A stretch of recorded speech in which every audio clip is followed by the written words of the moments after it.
Okay, does everybody understand? Yes, I do have one question. Procedurally, as the attorney for Mr. Bobo, if I have an objection to part of the officer's testimony, do I make that now, or do we wait till we... Oh, go ahead and make it now. Well, I'm not sure what the officer's going to say, but I'm going to object to her repeating any hearsay against Mr. Bobo. Oh, hearsay isn't excluded in an administrative hearing. Right. So hearsay can be admitted. Understood.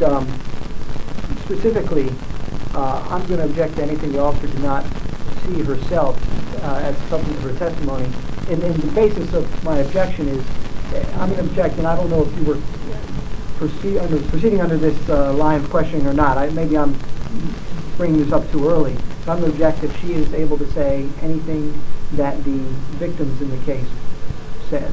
I'm going to overrule that objection. And just for the record, I'm proceeding under the case law of Ash v. Riley that came out on May 5th, Understood. 2006. Understood. All right then, if you would be so kind as to move to the other side of the table, Ms. Boxer, I'll bring in Officer Smith. Do you have any procedural matters other than the witness issue that we've already discussed that you wish to raise before we begin? No, I will be raising issues regarding the absence of the witnesses, but I believe that is for the substance of the hearing. Correct. Correct. All right, so is it correct that Mr. Bobo was at his house when you arrived, Yes. correct? And that you could see Mr. Bobo from the area you arrived in, is that right? Yes. So if you're at 5719 Bulger Street, you can see Mr. Bobo's house? Yes, his house is first. It's 5172 21 and then 5719. Okay. And Mr. Bobo is standing on his porch at this time? Yes. Okay. And the individuals, Atash Newman, Timothy Newman, Robert Newman, and Sheldon Smith where are they when you arrived? They were in front of 5719. Which is right beside Mr. Bobo's Right. house. And they're in the street area, is that right? Somewhere in the yard and somewhere in the street. And they were very excited at that time, right? Yes. Both parties were. They were yelling back and forth. And they were acting in an aggressive manner towards Mr. Bobo, right? Yes. And at that time, Mr. Bobo didn't have a weapon, right? Right. And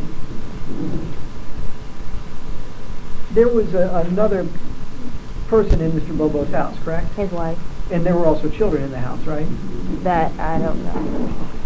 So he came back home, came around the corner, came home, and told his family members. I'm not sure.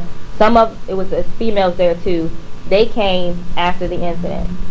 So the family must have called more family and they came. So they started going back and forth with Mr. Bobo. And I'm not sure if he felt intimidated or not. And then he goes, and he doesn't go to the police at that time, right? Right. But he goes back to his family's house, right? Mm-hmm. And they call other family members over there, is that right? I'm not sure the time frame of when everything happened, but the family was there before I got there. And then at some point, they all go over to Mr. Bobo's house, Mr. Newman's family. Is that I'm not right? going to say that they went over his house. Did Mr. Bobo say anything to you? He was very upset about the whole situation. Apparently, he did tell me that it's been an ongoing issue between him and his neighbors. I guess it's been going on for several years, from my understanding. What else, officer? That's basically what happened. Took him down to the station. He gave them a written statement, and he was questioned. Okay. Were you present for any of that? No. Okay. Do you know if he admitted anything? I have a statement with me. Okay, let's have a look at that.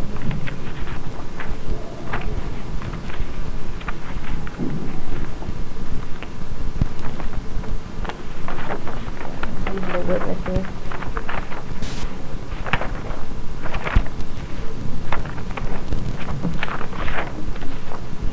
Well, actually, I have a witness statement.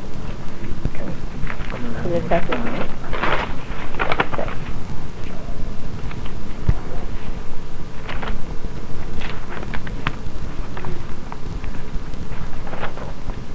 The detective may still have the statement. So that's the witness statement. Okay. I'm going to see if we can get the... You say the subject made a statement. Yeah. Let me ask you while you're looking. Did Mr. Bobo have any blood on him? No.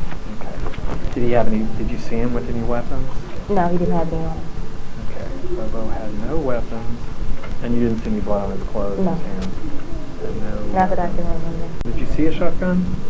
When I approached Mr. Bobo? Yes. No, I didn't.